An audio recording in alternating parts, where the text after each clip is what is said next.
Olá, Leoa! Sejam bem-vindas ao Pode Liderar, Mulheres no Topo. Aqui é a Daniela Grolli, host do Pode Liderar. Para você que está nos ouvindo no Spotify e também agora assistindo, é bem importante que você nos siga aqui na plataforma e compartilhe esse episódio com os amigos, com o tio, com a tia, né? Com o tio não. Com a tia, com a amiga, com a mãe.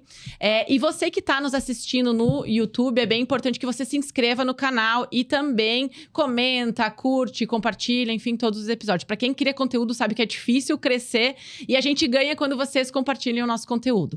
Hoje eu tô aqui com a Débora Frisso, psicóloga, professora da ou do UniFTech? Do UniFTech. Eu vi nas tuas respostas, eu disse, mas eu sempre falo AFTech, né? Porque é o Centro Universitário UniFTech. Quando eu vi tuas respostas, eu disse, meu Deus, então deve ser, né, no UniFTech. Débora, obrigada por ter aceitado meu convite de estar aqui hoje. Um prazer estar aqui, Daniela. Adoro te seguir, adoro as coisas que tu posta. Que bom. E muito bom estar aqui e falar, né, para as mulheres. Eu sempre gosto muito de falar, tenho muito a falar. Então, agradeço o convite e vamos falar. Precisaria num episódio de umas 2 horas, né? Sim, né? Eu gosto muito de falar para quem nos ouve, nos lê.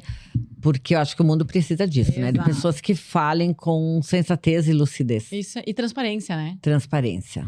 Débora, como é que tu chegou na psicologia?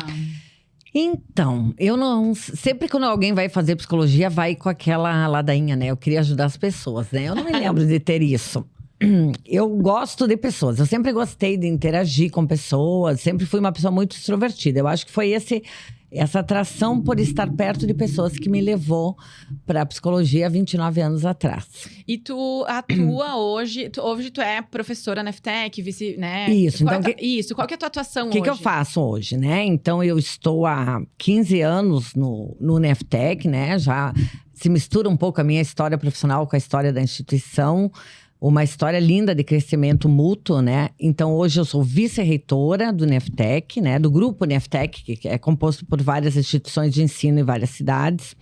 Sou coordenadora dos cursos de psicologia em Bento Gonçalves, Caxias, Novo Hamburgo e Porto Alegre. Sou professora dos cursos de psicologia e dos outros cursos da pós-graduação.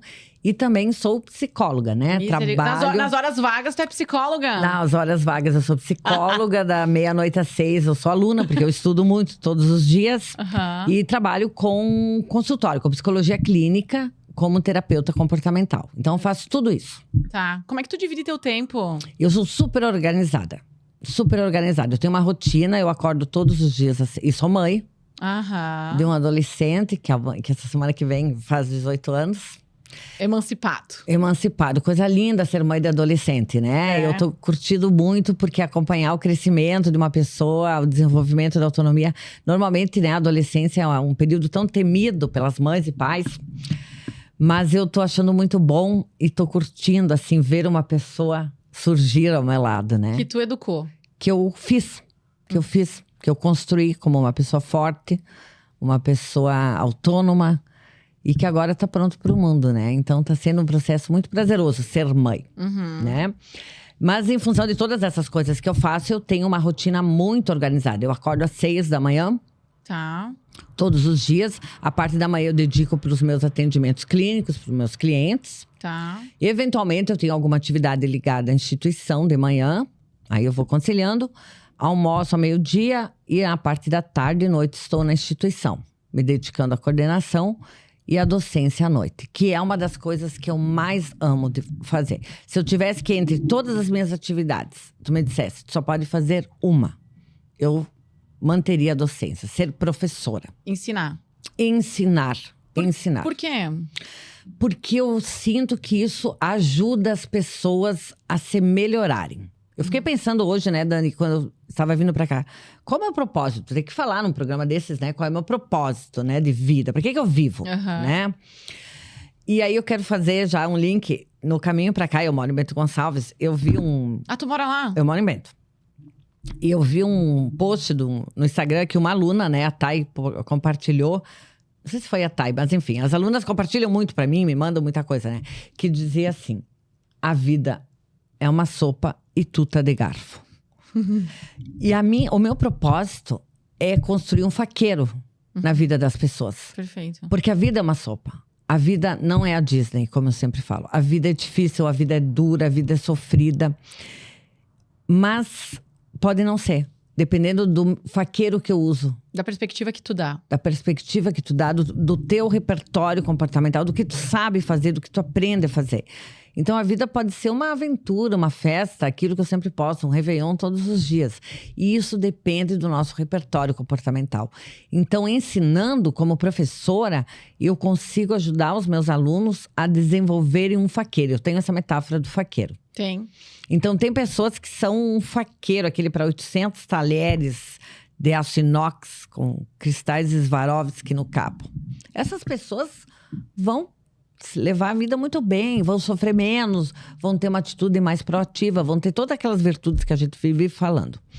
E outras pessoas, elas têm um garfinho de plástico branco, aquele branquinho que a gente compra no 99. Perfeito. Para ela, a vida é dor e sofrimento o tempo todo. Então, como professora, eu consigo atingir um grande número de pessoas. Impacto maior, né? Um impacto maior. E eu consigo ajudar os meus alunos a se transformarem, a desenvolver os seus próprios talheres, para ter uma vida boa. Uma vida produtiva, uma vida eficaz. Por isso que eu gosto tanto de ensinar. E tu acha que... Desculpa. Tu acha que... tu falou no sofrimento. Tu acha que não existe sofrimento ou tu acha que... elas lidam melhor com o sofrimento? Quem tem o faqueiro Swarovski ali. O faqueiro Swarovski, né? Vários talheres. Vem talher de ostra, de peixe, de sobremesa, socador e caipira. Tem tudo naquele faqueiro. O sofrimento na vida, ele é inevitável. Porque a vida traz o tempo todo demandas novas. Isso é inevitável. Mas a quantidade desse sofrimento e o tempo que ele dura... isso varia, de acordo com o teu talher. Perfeito. Com o teu repertório, com o teu recurso emocional. Com o teu repertório comportamental. Eu sou uma psicóloga comportamental, ou behaviorista, né? Tá. Então, quando eu falo comportamento, eu quero dizer assim, ó. O meu repertório inclui o que eu sei fazer, o que eu sei pensar e o que eu sei sentir. As minhas emoções. Dependendo disso tudo, vai ser o tamanho e a duração do meu sofrimento. Tu acha que o mundo mudou de acordo... Quando tu fala de sofrimento, hoje eu percebo bastante essa dificuldade de sentir, ou muitas vezes os pais evitando que os filhos sentem. Tu percebe que isso mudou? Os alunos mudaram? O que tu observa? Sim. Então, acho que o mundo não mudou. Em cada época, ele traz desafios, demandas. Se nós vivêssemos na Revolução Industrial, nós estaríamos falando que o mundo está difícil. Como nós temos hoje esse mundo globalizado, tecnológico, digital, enfim. O mundo vai mudando. Ele sempre muda. Então, não é que o mundo ficou pior. As pessoas estão com menos talheres. As pessoas estão com menos talheres. Eu não sei, isso é uma coisa que um dia eu vou parar de trabalhar e ficar só estudando, né, Dani?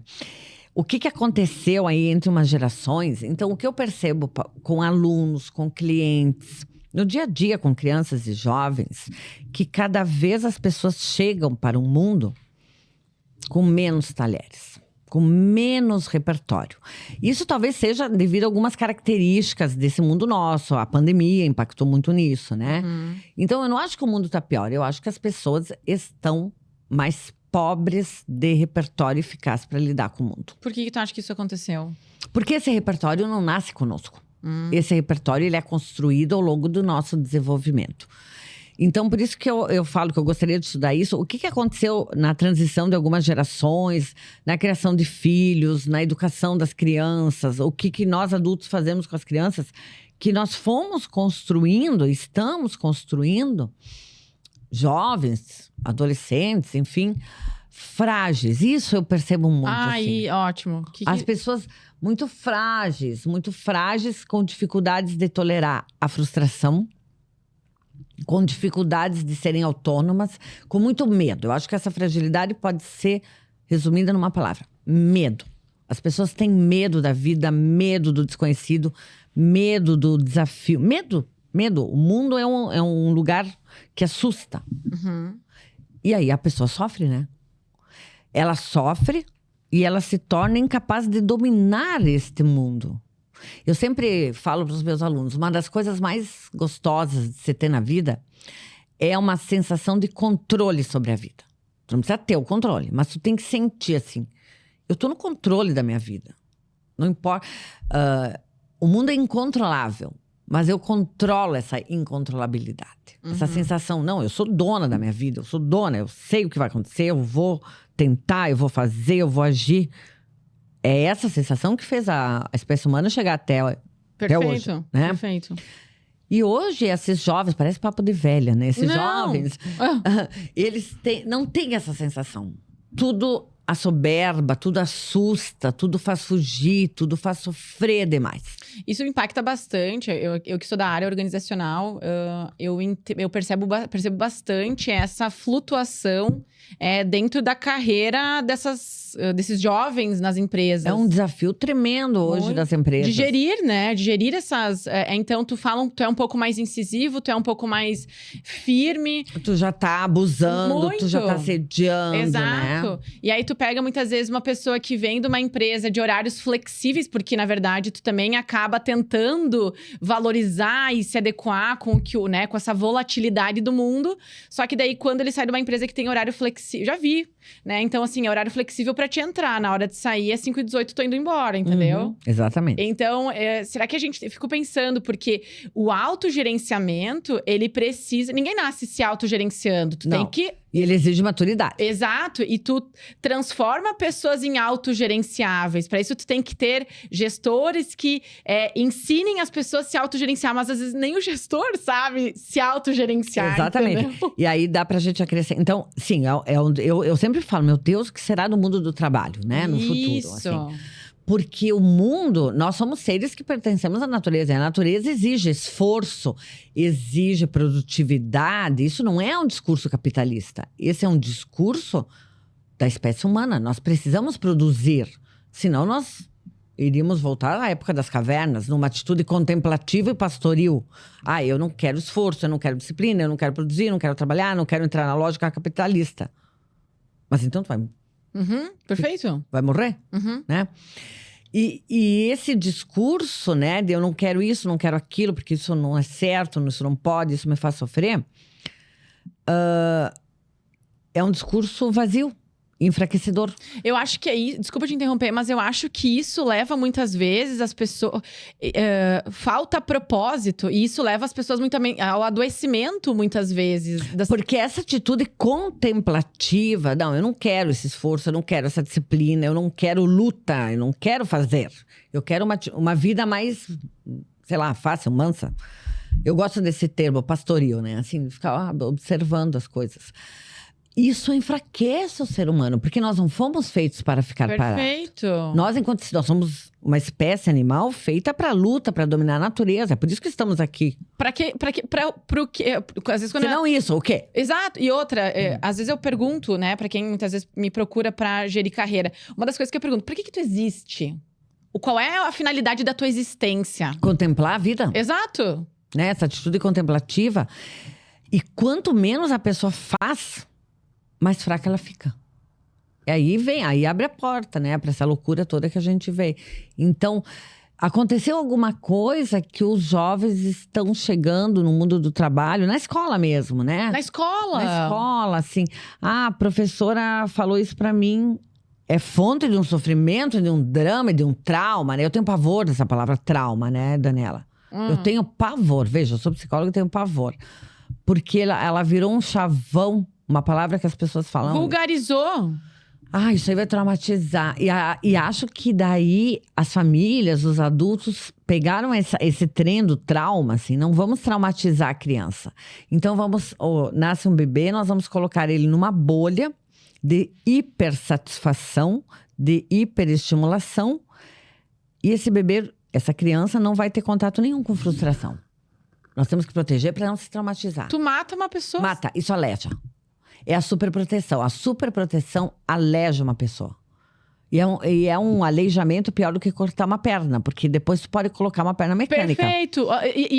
Tá, mas vamos lá. Até que momento, essa é a minha dúvida. Até que momento tu entende que dá pra botar a perna de volta? Até o fim da vida. Mas cada vez vai demorar mais o processo. A cirurgia vai ser mais longa. Tu acha que dá pra recuperar uma pessoa que nunca... Sim, eu sou otimista. Tecnicamente dá, mas é muito esforço e tempo.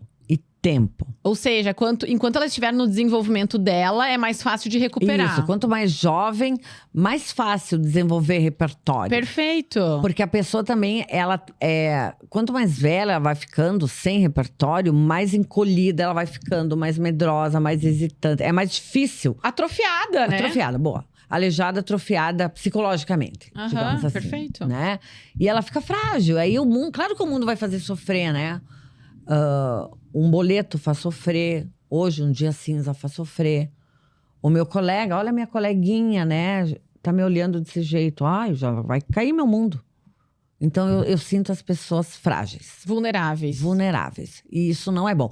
E aí, tem mais uma coisa, Daniele. Que bom que nós estamos falando sobre isso. E que vamos para as redes sociais. E, além disso, existe todo um discurso na mídia de glamorizar a fragilidade. Por exemplo, eu posto muito, por exemplo, no meu Instagram, né? Seja forte, seja altivo, seja racional. Busque todos os dias a tua melhor versão. E aí eu vejo um monte de postagens, né? Enfim, que eu nem fico olhando muito de quem é. Não se exija, não entre na lógica da produtividade, se aceite. Aceite sua fragilidade. Eu acho isso muito perigoso. por quê? Porque se eu aceito a minha fragilidade, eu tenho horror dessa palavra, se aceita. Eu vou ficar parada. Eu sou assim, eu sofro mesmo, a minha vida é ruim, mas enfim, eu vou aceitar, eu vou me conformar.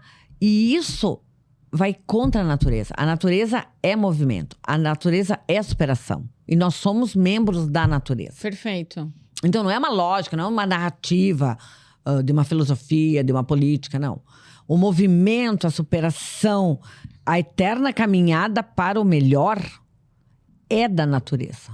Uhum. Faz parte dos fenômenos da natureza. E nós somos membros da natureza. Tu acha que pode existir um equilíbrio entre superação e aceitação? Outra palavra que eu tenho pavor. Equilíbrio.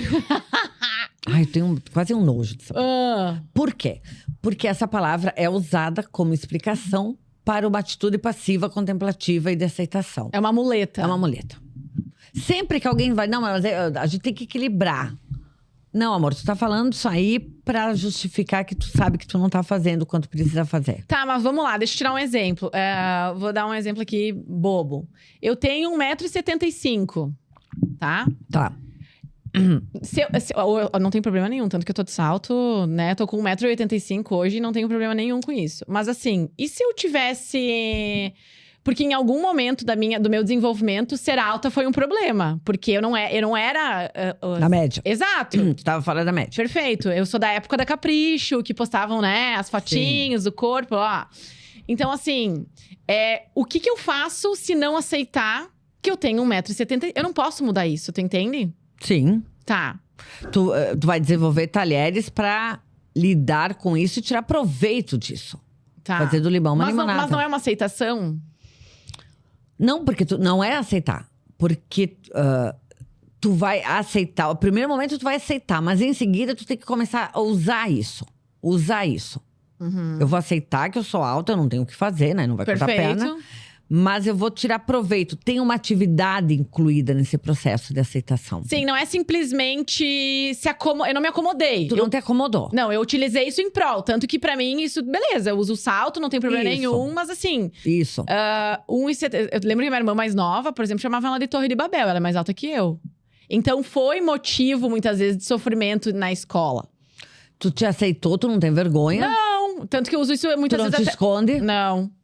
Isso. Então, essa aceitação, ok. Mas veja que é uma aceitação ativa. Aham. Não é uma aceitação resignada. Qual que é a diferença da aceitação ativa da aceitação resignada? A aceitação resignada te para. Te para. A aceitação ativa te move para ação. E veja que todo esse meu discurso que eu tô fazendo, né, Dani, eu tô falando muito do agir. Tá. Da ação. Claro, esse é meu viés como psicóloga, porque a ação é o que faz sermos pessoas saudáveis e fortes. Agir no mundo. Então, eu sou alta, mais alta que a média, eu vou me aceitar. Não tenho o que fazer. Vou ficar aqui, eu e minha altura. Eu não vou usar essa altura em meu favor. Talvez eu me esconda. Então, tudo que serve pra gente se esconder, pra gente parar. Entendi. Essa aceitação. Então, e é fácil confundir me aceitar e parar. Isso, perfeito. Essa é porque, óbvio, na verdade, teve em algum momento uma etapa de aceitação, mas tudo bem, eu não parei ali, entendeu? Não parou ali. E veja que nessa etapa tu podia ter parado. Tanto né? que eu poderia assim, ok, tenho 1,75 m, tá tudo bem, mas eu só vou usar tênis. Eu ia dizer isso agora. Eu tenho 1,75 m, eu só vou usar sapatilha. Pronto, aí ia dar zebra. Exato. Exatamente. Não, tanto que eu achei um marido. Não, eu quero um marido que seja 10 centímetros a mais do que eu, porque eu quero usar salto. Isso, Sabe? isso, exatamente. Eu ia dizer, tu podia, só vou usar sapatilha. Não, Só vou usar rasteirinha. esquece. Eu implico Isso com a aí. rasteirinha. É. Eu A também. rasteirinha tu deixa lá pro centrinho dela. Aham, obrigada. Não trabalhem com rasteirinha. Eu digo, né, o pessoal que arrasta Rasteirinha. a rasteirinha no centrinho da praia. Então, então esse é o meu propósito, né? Que as pessoas entendam que agir, que se superar, que agir no mundo não é um sacrifício, não é um problema. Isso é saúde. Isso é saúde. Porque só isso desenvolve uma coisa. Tem um conceito que eu falo muito nas minhas palestras, né? Da autoestima e da autoconfiança. Eu adoro falar sobre isso. Manda. Autoestima e autoconfiança, que meio que na moda, né? Isso é uma sensação ou um conjunto de comportamentos ligados a isso. Eu me domino e domino o meu mundo. Psicanalistas diriam que é narcisismo, mas uma dose de narcisismo é importante. Perfeito. Como é que tu faz? Isso para mim é fundamental. Eu sempre digo que o posicionamento, o defender as tuas ideias é uma árvore que tá plantada num solo de autoestima e autoconfiança. Sim. Tu não consegue se posicionar, defender as tuas ideias, mudar de emprego se tu não tiver autoestima e autoconfiança. Mas aí, vamos lá. Eu fiz uma live domingo passado sobre isso. Só que essa autoestima e autoconfiança, elas não vão brotar como uma sementinha dentro de ti. Elas não vão vir se tu ficar parado. Perfeito. Se tu não emitir ações na tua relação com o ambiente. O que eu faço, então? Começa a agir dentro do teu contexto, das tuas possibilidades. Eu até brinquei na live, né? Que seja, vou fazer uma horta, vou fazer um bordado, vou fazer um bolo, vou fazer uma tese, vou casar, vou procurar um emprego novo. Não importa a ação, mas tu tem que entrar em ação na tua interação com o mundo. Dali vem autoestima e autoconfiança. Tu entende que vamos lá, autoestima. O que é a autoestima? Qual é a diferença das duas? Então? Isso. Autoestima é, eu me gosto, eu me valorizo, eu tenho um senso de valor próprio. Perante o mundo. Sim, é um produto social, autoestima é social. Tá.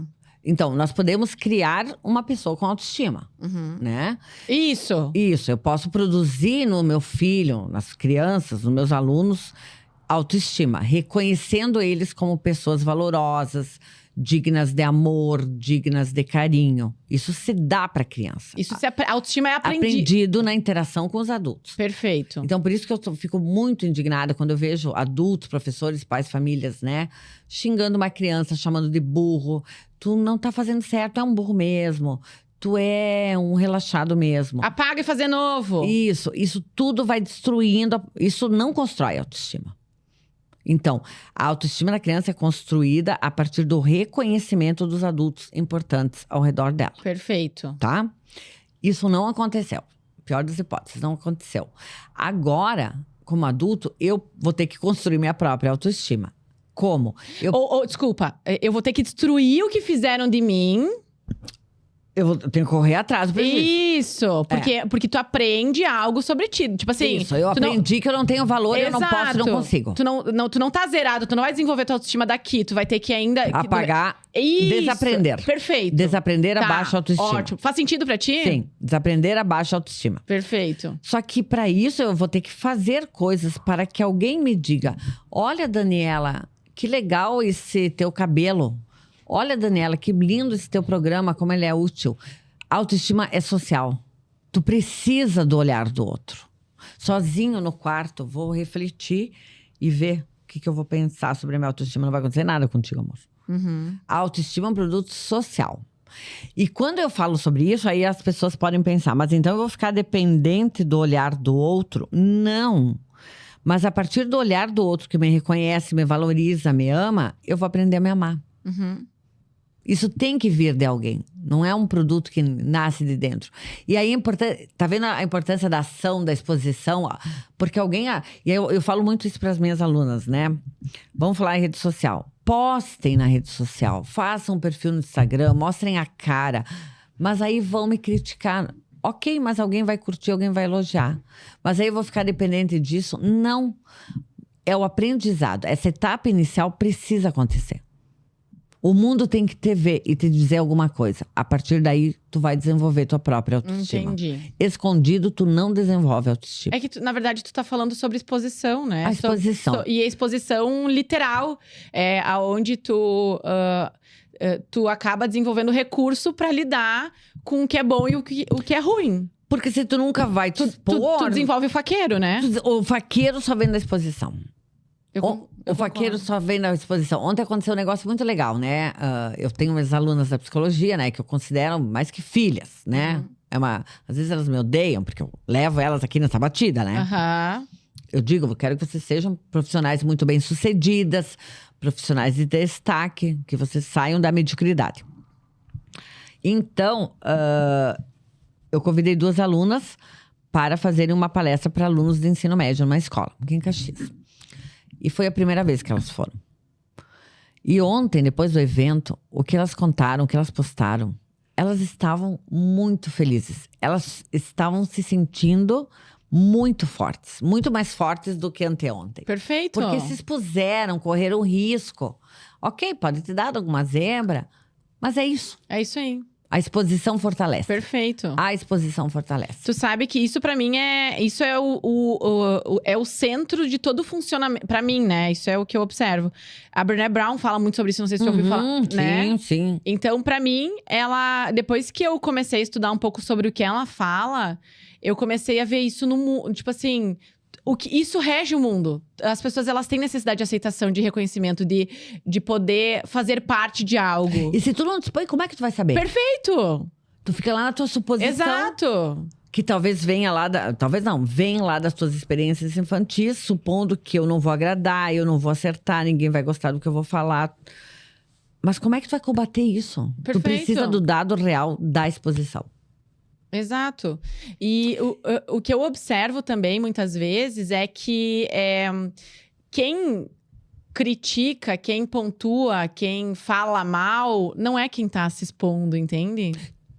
Tu nunca vai ver alguém que faz mais que tu te criticar. Exatamente. Essa é a lógica.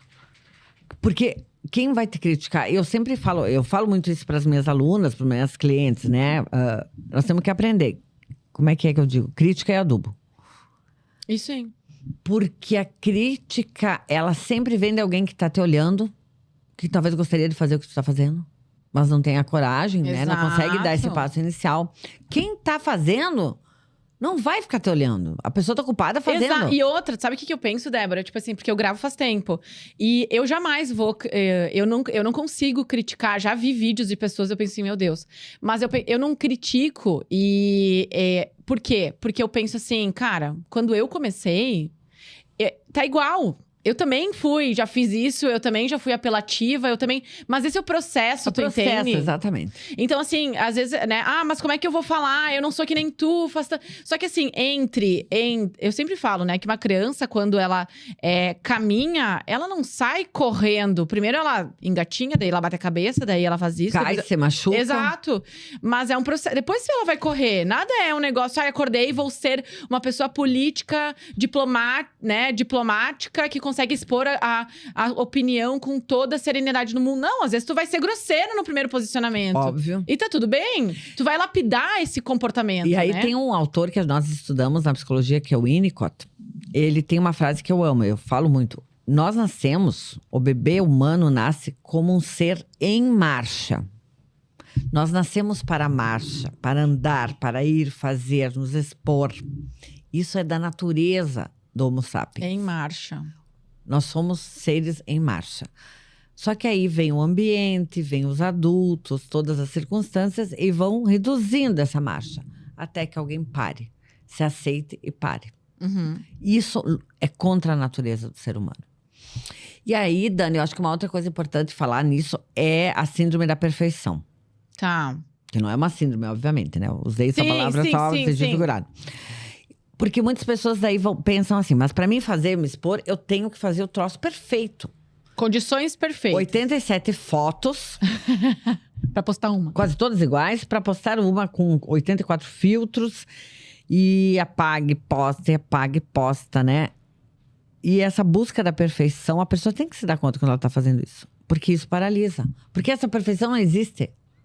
Isso sabota, né? Sabota, isso acomoda, isso é uma proteção, É um né? mecanismo de defesa. É isso, é uma proteção, né? E a gente não precisa estar perfeito, Perfeito. né? Mas quanto maior a tua autoestima, menos tu vai estar preocupado com a perfeição. Exato. Tu tá fazendo, tá curtindo o processo. Ah, eu fiz, né? Eu posto muitas vezes eu de pijama, eu descabelada, né? Naquelas situações. Real life. É, a vida real. Porque essa é a vida real, né? Tu não precisa estar. A perfeição, tu criou na tua cabeça isso. Sabe que a Natália Stedley teve aqui, ela falou assim que ela viu que ela postou um dia, 5 minutos do dia dela, e ela pensa assim, as pessoas acham que elas me conhecem. Eu postei 5 minutos do meu dia e elas acham que as pessoas me conhecem. Então, assim, tudo aquilo que a gente vê, porque o que cria esse senso de perfeição? De que porque eu entendo que a rede social, ela também fomenta isso de alguma maneira. Sim. Né? Ah, vai lá a Débora Frisso e né, aluga um Porsche Cayenne pra postar que ela tá Sim, exatamente. Tu tá me entendendo? Então gera uma competitividade, gera um senso de que eu preciso ter um Porsche Cayenne pra postar. Isso. Se eu não tiver isso aí, não vou postar. Exato. Por isso que eu, às vezes, no meu Instagram, eu posto, né, umas fotos meio... O pessoal até às vezes diz, ai, tu não tem vergonha. Mas é essa a lógica. Eu vou ter vergonha do quê? Isso aí. Né? E a exposição dá essa segurança, essa autoestima. Débora, e tu tem pra mim um perfil disruptivo dentro da psicologia, né? Ai, pois é. Sim, vamos falar disso. Mas pra mim, que nem eu te falei antes da gente começar a gravar, porque eu acho... pra mim, isso é muito atual. Eu me identifico, porque eu não sou uma psicóloga clínica conformada, digamos Tradicional, assim. dentro daquele estereótipo. Exato, e isso choca às vezes. Sim. Né? Porque geralmente tu pensa, psicóloga clínica, mais conformada, mais aceitação. Eu não acredito nisso também. Eu acredito que a pessoa pode ser o que ela quiser ser, onde ela quiser ser, se ela tiver controle dela mesma e ela, né? Então, já desenvolveu o faqueiro. Exato. Então, assim, olhar pro FTech, né? Ali pro FTech e ver que tem uma psicologia dessa maneira, pra mim ela é muito atual. Sim. Entende? Sim. Então, eu me identifico com essas pautas, porque hoje, eu vou te dizer assim, Caxias é um polo metal mecânico, Farroupilha é polo têxtil, e eu falo de indústrias, de maneira geral, e Bento Gonçalves é moveleiro. Uhum. Nós não temos psicólogas organizacionais. Uhum. Porque psicologia organizacional é movimento, é fluxo, é resultado. Rapidez. Isso, agilidade. E na psicologia, esses adjetivos, rapidez, agilidade, né? Tradicionalmente estão emparelhados com superficialidade. Por quê? Numa psicologia mais tradicional. Então, vamos dar um exemplo, assim. Eu posso fazer um atendimento numa clínica ampliada, tem vários nomes para isso hoje. Uma clínica ampliada dentro de uma empresa, tá? Eu sou psicóloga organizacional e eu posso fazer um atendimento que a gente chama clínica ampliada. Eu vou escutar um funcionário com alguma dificuldade dele e vou aconselhar, vou fazer psicoeducação. Ah, mas como é que tu vai dizer para ele o que ele tem que fazer? Mas, amor, tu não é psicóloga? Uhum. Então, as pessoas me dizem, e os alunos, mas, prof, como é que eu vou dizer para ele alguma coisa? Tu não sabe dizer? Mas então tu tá estudando para quê? Isso aí. Sabe esse posicionamento? Ah, então tu vai falar uma vez com a pessoa e tu vai dar um conselho? Sim, melhor eu que estudei do que o pessoal do bar. Exato, isso aí. Né? E essa psicologia, assim, que se autoriza a falar. E essa é uma das outras missões minhas, assim, na rede social.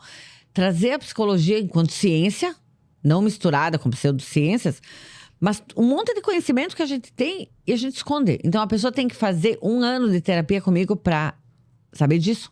Aham. Não. Eu posso, num atendimento lá dentro de uma empresa, dar uma orientação, fazer uma psicoeducação, explicar para aquela criatura como é que o comportamento dele funciona, porque ele está sentindo raiva do chefe dele. Pai, isso aí pode mudar a vida dele? Absurdo. Isso. E eu vou te dizer assim, ó, eu faço bastante isso. Ontem, inclusive, eu tava atendendo uma pessoa numa empresa que eu tava explicando pra ele por que é que ele choca, um gestor, por que é que ele choca quando ele é pressionado. O faqueiro dele tem esses recursos. Então, ele tem que olhar pro faqueiro dele e mudar a ordem das peças. Isso, usa Em uma hora eu expliquei. E expliquei pra ele, olha, né? Existem dentro da psicologia teoria sistêmica, expliquei, eduquei ele pra ele entender qual é a melhor alternativa. Né? Mas ele precisa entender o funcionamento do ser humano de maneira geral pra ele entender por que ele tá gerenciando a equipe dele desse jeito. E daqui a pouco isso seja uma baita intervenção que vai dar um baita resultado. Ele fica assim, é mesmo, Dani, nunca tinha pensado nisso. Mas aí os psicólogos mais tradicionais, talvez… mas aí tá confundindo psicologia organizacional com psicologia clínica e não sei o quê. E tu não tá vendo isso, não tá vendo… Aí começam a se loquear, como eu digo, né? Então, sim, eu tenho uma preocupação e isso é muito bom. E o nosso curso é muito forte, robusto, né? De fazer uma psicologia útil, pragmática. Aplicável. Que não tem nada a ver com ser superficial, com ser leviana, com ser uma psicologia de almanaque. Não. E acho que isso vem muito do meu viés comportamental, né? Que é um viés muito pragmático, funcionalista, né? A ética comportamental é uma ética funcionalista e pragmática. Nós precisamos funcionar. Nós estamos nesse mundo para funcionar. Para fazer o mundo girar. Isso aí. Então, acho que tem esse viés meio comportamental. E hoje nós temos a psicologia positiva também, que traz toda essa vibe, assim, né? Vamos ajudar as pessoas a funcionarem bem. Mas isso aí, será que tu não tá sendo muito rápido? O tempo da pessoa… Eu falo, né? Tem que respeitar o tempo da pessoa. Não, amor. Se eu tiver que respeitar o tempo da pessoa… Então, eu não tenho o que fazer, porque é o tempo da pessoa que tá fazendo ela sofrer. Eu preciso mudar o tempo dela. Entendeu? Então, eu vejo que a psicologia tem muito medo de ser assertiva, de mexer nas coisas. Exato. E nós temos um horror de conhecimento científico para mexer no mundo. Mas nós ficamos nessa atitude contemplativa. Que tem 1000 origens epistemológicas, enfim, né? Então, a minha missão… Que é uma psicologia ortodoxa, né? Uma psicologia ortodoxa, contemplativa, ok. Mas eu acho que a gente perde espaço para muitas outras coisas que daí vêm ocupar esse espaço. E eu vou te dizer assim, ó, por que o coaching cresceu? Porque a psicologia não se apropriou disso. E várias outras ferramentas e coisas, né, que existem por aí. Exato. Mas assim, porque a gente tá num mundo rápido, ágil, e assim, tu quer desenvolver um comportamento, uma competência, tu vai buscar um coach, tu não busca uma psicóloga, sendo que a psicóloga estudou pra isso, tu entende? Ela teria mais embasamento pra fazer isso? Perfeito! Então, é isso que eu tô te dizendo, assim, quando eu saí, da verdade, na psicologia, eu fui atender uma empresa, porque eu tenho um perfil mais voltado pra… Já atuava na área, mas eu também queria atuar na área organizacional. E eu não tinha recurso, eu não tinha ferramenta, eu não sabia o que era uma 5W2H. Sim. Eu não sabia o que era uma cultura organizacional. Nós estamos num polo metalmecânico, não tem psicólogo organizacional. E aí, eu acho que nós podemos fazer um link, né, para todos os psicólogos e estudantes de psicologia, que também isso está relacionado a uma mística, assim, que para ser psicólogo, tu não pode produzir, tu não pode gerar renda para ti, sabe? Essa coisa do ganhar dinheiro. Perfeito! Que é um tema meio polêmico, assim, né? Tu faz psicologia, tu faz volta e pobreza. Não, tu é um profissional, tu tem um serviço para oferecer. Tem pessoas precisando, indústrias precisando. E tu tem um faqueiro, quando tu é psicólogo, absurdo, que tu pode utilizar para desenvolver o faqueiro do outro. Essa é a tua ferramenta de venda. Então, eu acho que isso… Trabalho muito isso com os alunos, né? Com as minhas alunos e alunos lá do Neftec, essa abordagem. E estão investindo tempo, dinheiro, uma formação. Vocês têm que viver com o trabalho de vocês. Exato. Serem remunerados. Então, eu acho que tem muita coisa na psicologia ainda para mudar, né? Tem ainda muito mofo, muito ranço. Mas é uma profissão jovem, né? E na rede social eu falo muito de psicologia. E aí as pessoas às vezes me dizem… Tá, mas tu acha que as pessoas vão fazer terapia contigo no Instagram? Não, amor, não vão fazer terapia. Mas o meu Instagram pode ser terapêutico. Perfeito. É a diferença entre terapia e terapêutico. Né? Então, alguém que está escutando essa nossa conversa… É uma conversa terapêutica. A pessoa vai aprender algo que possa ajudar na mudança. Exato. na mudação dela. Perfeito. Tu cria conteúdo pra dar, de alguma maneira, impactar na vida que aquela pessoa reflita sobre o que ela tá fazendo. Vai procurar terapia depois? Não vai? Mas fez uma mudança. Então, Exato. eu gosto muito dessa coisa da ação, da mudança, né? Que é uma perspectiva bem pragmática, né? E quando a gente vai pro mercado de trabalho, quando é psicóloga, a gente... mas eu vou cobrar pra falar o que eu sei? Meu amor... Mas por que não vai cobrar? É um serviço, né? Mas aí que tá, tu não fez 15 anos de terapia, tu não estudou psicologia. Comprou livros. Exato, tu é a ferramenta do teu negócio. É isso que eu te disse, o faqueiro que tu desenvolveu, que tu lapidou ao longo desses 15 anos, é isso que tu tá vendendo. Né, o teu conselho tu vende, a tua intervenção tu vende. vende. Exato. Tu vende. É. Por que não foi pedir opinião pro vizinho, ou pra mãe, ou pro pai? Mas aí também tem outra coisa, né, Daniela? Vai lá. Pra mim fazer tudo isso, eu tenho que ter bala na agulha, né? Exposição. A exposição e conhecimento. Uhum. Então, pra mim, não, eu vou vender. Eu sei que isso que eu vou falar vai fazer diferença pra essa pessoa, pra esse grupo, pra essa empresa. Eu tenho que saber o que fazer, né? Entende que, às vezes, eu acho que essa postura meio, não vou cobrar pelo que eu tô fazendo, não sei o quê. Às vezes pode esconder assim, mas eu não sei se eu valho. Eu vou te dizer uma coisa, Débora. Todos os casos que eu pego de empreendedorismo, né, de desenvolvimento de carreira de empreendedorismo, seja nutricionista, seja psicóloga, seja fonoaudióloga, o problema, ele começa na autoestima. Porque voltamos pra ela, né? Exato. Então, assim, tu vende aquilo que tu acredita, né? Exatamente. Eu acho que não tô valendo, não posso cobrar. Isso! Mas então, vamos lá. Então, vai estudar. Isso. Vai fazer para poder cobrar. Mas mesmo aquelas mulheres que estudam absurdamente, que tecnicamente... É aquele negócio da perfeição. Eu não sei tudo. Cara, não. Exatamente. É a síndrome da impostora, né? A síndrome da impostora, né? Então, assim... hoje eu falava com uma cliente minha, hoje de manhã, antes de vir pra cá. Chega uma hora também que deu de só estudar. Porque senão tu fica refugiada. Uhum. Não, agora eu preciso fazer mais uma pós-graduação. Agora eu vou fazer uma mestrado. Agora eu tenho que fazer uma formação, não sei o quê. Mas começa a agir no mundo. E muleta, né? Exatamente. Não me sinto segura. Não é mais 87 pós-graduações que vão te fazer sentir segura. Tu precisa agir. Isso aí. Faz a pós e vai trabalhar. Isso aí. Tenta, né? Tenta. A exposição, né? Isso aí. Então veja que vira e mexe a gente volta para as mesmas palavras, né? Que fazem de nós seres humanos funcionais, né? Sapiens. Eu sempre tenho uma pergunta que falo para os meus alunos. Se a espécie humana, que vem de uma longa história de evolução, dependesse de alguém como tu hoje, o que ia acontecer com a espécie humana? Uhum. Ia acabar. Com esse teu faqueiro aí. Uhum. Né? O que ia acontecer com a espécie humana se dependesse de alguém com esse teu repertório? O complicado é que tem muito estímulo que reforça Muito. essa sensibilidade. Não tô dizendo que não tem que ser sensível, que tem que ser humano. Não. É um negócio que também acho que eu percebo que estão existindo inversões de... Eu tenho um termo que eu uso, a glamorização da birutice. Isso. A glamorização da birutice. Mas as pessoas não têm direito de sofrerem. Não, as pessoas têm o direito e dever de serem bem, saudáveis, fortes. É para isso que nós vivemos. Por que tu tem que ter o direito de ficar aí sofrendo demais com as tuas emoções, né? Então, nas redes sociais eu vejo muito isso, né? Uma glamorização do sofrimento, da birutice, como eu digo. Aí, olha só, né, Dani? Talvez essa fala minha seja meia forte. Não, mas então tu não respeita o sofrimento de alguém? Não. Eu não respeito.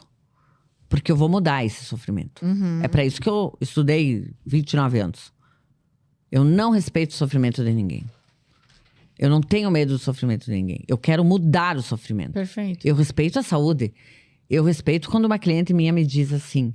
Nossa, olha o que eu fiz hoje. Isso aí eu respeito. Eu me ajoelho na frente da pessoa. Tu transforma, na verdade. Mas respeitar o sofrimento, na verdade, não é aceitar o sofrimento. É potencializar. Transformar. Isso aí. É potencializar o repertório para que ela lide melhor com aquela... Entendi. Exatamente. E que ela pare de sofrer. Daqui a pouco, amanhã, vai começar a sofrer por outra coisa. Não é que tu fecha os olhos pro sofrimento. Mas tu não utiliza... Tu não dá ênfase pra isso. Tu dá ênfase pra ela desenvolver o repertório pra lidar com aquilo que ela tá sentindo. Exatamente. Eu não coloco o sofrimento numa bandeja de prata. Perfeito. Porque a pessoa aprende a fazer isso, né? Aprende a fazer isso. E aí nunca sai, né? Acaba nadando na bandeja de prata. Exatamente. A Golden Hour, tu fala bastante sobre, né? Ai, que bem, adoro. Eu tenho um grupo, né? Nós já somos. Quando eu falo do grupo que posta a Golden Hour, eu imagino aquela foto do filme do Forrest Gump, ele correndo, um monte de gente. O que é Golden Hour? Tá. E é as minhas metáforas, né? Eu uso muitas metáforas. Então, eu gosto muito de sol, eu gosto muito de tomar sol, de praia, né? Então, eu sempre posto muito sobre sol. E o pôr do sol, né? Que às vezes eu confundo com o nascer do sol. Pra mim, é um momento muito bonito, agradável. Mas agora ele já virou mais que isso, né?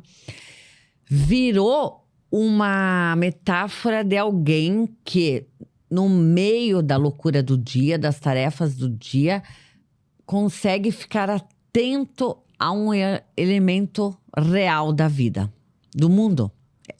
Ela é uma metáfora de alguém atento à vida. Aqui fora da cachola. Tanto que a gente posta, às vezes, um dia cinza. Hoje também tem a Golden Hour. Porque ela significa tu olhar pra fora de ti.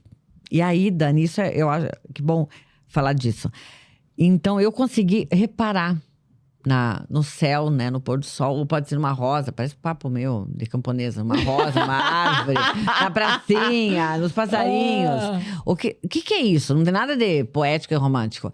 É tu treinar tua atenção para o mundo real aqui fora. Sair de dentro das tuas minhocas, né, que eu Por digo. quanto tempo? Nós deveríamos viver o tempo todo assim, prestando atenção no que está acontecendo aqui fora, porque este é o mundo onde nós vivemos. A realidade fora da tua cabeça, da tua mente, da tua cachola. É para isso que tu vive. É com isso que tu tem que lidar. Essa é uma perspectiva bem behaviorista. E a Golden Hour, ela é um termo. Ela é um termo que começou assim na brincadeira, né? E agora tem vários alunos, amigos que postam, né? Entendi. Então, o que significa quando alguém posta isso? Olha, eu tô atento aos estímulos do meu mundo. E estar atento significa eu vou perceber como é que eles são e isso me permite eu lidar com eles. Ter controle sobre. Sim. O controle saudável necessário. Perfeito. Entendeu? Então, significa quando alguém posta isso, ó, eu não tô dormindo no mundo, eu não tô aqui enfiado nas minhas suposições, nas minhas fantasias, nas minhas ruminações. Eu tô atento ao mundo como ele é. É um exercício. É um exercício de pé na realidade. Tem alguma coisa a ver com atenção plena? Sim, dá pra gente fazer um link, né? Mas a atenção plena pra fora. Não para. E você gosta de dizer, não fica acreditando no que tu pensa. Porque o teu pensamento só existe em ti. Exatamente. E ele pode não ter evidência nenhuma da realidade. Perfeito. Entendeu? Quais são as evidências reais que você tem para aquilo que você está pensando? Então tu tá ali, não fazendo alguma coisa, acomodado, porque tu tá imaginando, supondo e ruminando que biriri barará, tu construiu um cenário de ópera na tua cabeça e nada disso tá acontecendo, né? Então a pessoa tem que se treinar para olhar para fora. Bom, o que está acontecendo no mundo real?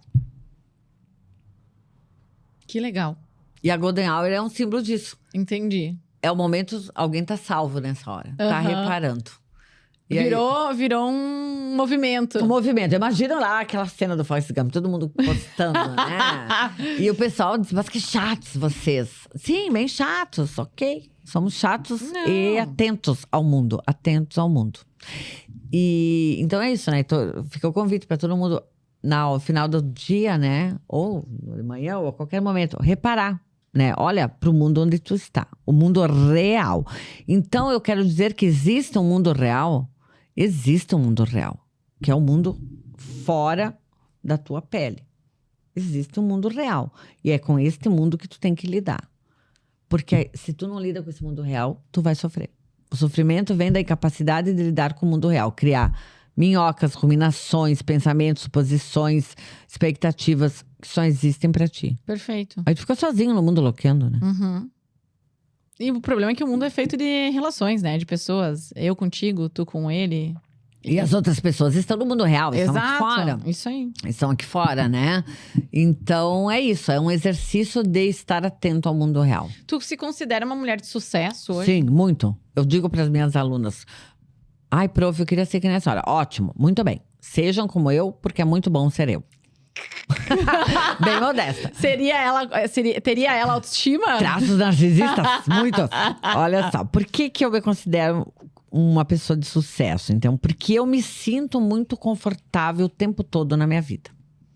Uhum. Não quer dizer que eu não tenha desafios, dificuldades, problemas, enfim, né? Existem. Óbvio, fazendo tudo que eu faço, né? Eu tô o tempo todo interagindo com muitas partes do mundo. Uhum. Mas eu me sinto com a sensação de controle. De saber lidar com as coisas. E eu sofro pouco. Não sofre. Não. Porque tu tem um faqueiro. Inacessível. Não, porque eu tenho um baita faqueiro. Então, tá, tem momentos, vamos dizer vou pensar um momento, assim, que eu fico meio loqueando, como eu digo, né? Aí eu já, vamos lá, vamos descobrir por que tá acontecendo isso, o que eu deixei ele fazer, o que eu preciso fazer. Então, eu me auto-monitoro muito. Uhum. Pra identificar. Por que Tu sempre foi assim? Todo mundo me pergunta isso, eu não sei dizer. Eu já fiz muita terapia, óbvio, né? Isso que eu ia te perguntar. Tipo, porque, né, tu chegou... Ó, eu, por exemplo, eu tenho, né? Eu não era assim. Com 15 anos eu não era assim, com 20 anos eu não era assim. Com 25, pra mim, foi muito terapia. Eu fiz muita terapia na graduação. Uma experiência que foi muito marcante pra mim foi fazer um mestrado e doutorado. Foram experiências de vida muito impactantes, Por né? quê? Porque me fizeram sair da bolha, sair das minhas ideias, né? Mundo real. Eu fui para o mundo real, eu aprendi muita coisa, eu estudei muito. O estudo, eu acho que a coisa que mais me fez ser como eu sou é o estudo. O estudo. Talvez mais que a terapia. Ah, é? Porque tem uma outra coisa, né, Dani, que para mim é um valor, é a coerência. Então não adianta eu ficar falando e postando, falando tudo isso nas aulas aqui E não fazer. Sim, não viver isso. Não viver isso. Então, eu vou dar um exemplo. Às vezes acontece alguma coisa, eu vou pegar um exemplo lá da faculdade, né? Que aconteceu alguma coisa com uma turma, com um aluno, assim. Aí eu penso, mas agora eu vou pegar essa gente, né? Eles me conhecem. Agora eu vou lá, né? Fazer um feedback negativo pra eles. Aí eu lá, na hora eu penso, mas por que eu vou fazer isso? O que eu vou melhorar na vida deles? Eu tô movida só pela minha raiva? Eu tô movida pelo quê? Não vou fazer. Vou ficar quieta aqui no meu canto, passar essa minha raiva. Entendeu? Então eu aplico isso. Tu consegue se regular. O tempo todo. O tempo todo. Me regulo muito. Muito. Que eu acho que hoje o problema maior das pessoas é a ausência de regulação. E a ausência de regulação é a falta de autoconhecimento. Exatamente. Então, aí eu começo a pensar e tal. Eu já sei que isso aí eu fiquei indignada com isso, porque falou aquilo, porque aquilo, porque aquilo. Então, eu me conheço. Isso me dá uma sensação de controle. Então, eu me considero uma pessoa de sucesso por isso. Tá. E pra nós concluir, assim, né, Débora? Para as mulheres que estão nos ouvindo, assim, qual é o conselho que tu daria? Comece fazendo uma pequena coisa todos os dias, sozinha, sem pedir ajuda. Qualquer coisa. Qualquer coisa. Ir na padaria, pintar o cabelo, colocar uma calça branca, fazer um prato novo, falar com o vizinho, criar um Instagram, postar uma foto. Eu ouço todos os dias mulheres dizendo, eu não posto porque alguém ao meu redor não gostou, não quer. Comece todos os dias fazendo uma coisa que tu quer fazer sozinha. Não são coisas grandiosas. Desenvolver autonomia, que só vem da ação. Da exposição. Da exposição. Débora, deixa pra nós teu Instagram para as gurias te seguirem. Então tá, meu Instagram é @doutora DRA Débora Frisso. Me sigam lá que todos os dias tem pílulas. Pílulas de lucidez. Pílulas de tapas na cara, assim. Tapas na cara, tamancadas e lucidez. Legal. Débora, obrigada. Foi muito bom. Eu sempre... Passa muito rápido, né? Sim, meu Deus, falaríamos horas aqui. Isso. Obrigada por ter aceitado o meu convite, por estar aqui. Eu acho que eu cresço com todos vocês me falando e, né, eu acabo também desenvolvendo. Então, obrigada por esse momento aí. E que todas nós cresçamos juntas, É isso aí.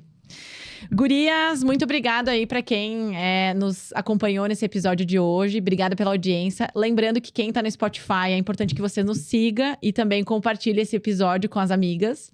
E quem tá no YouTube, é importante que você se inscreva no canal, compartilhe, comente, dá o okzinho aqui, né? O bonitinho assim pra cima, por baixo não.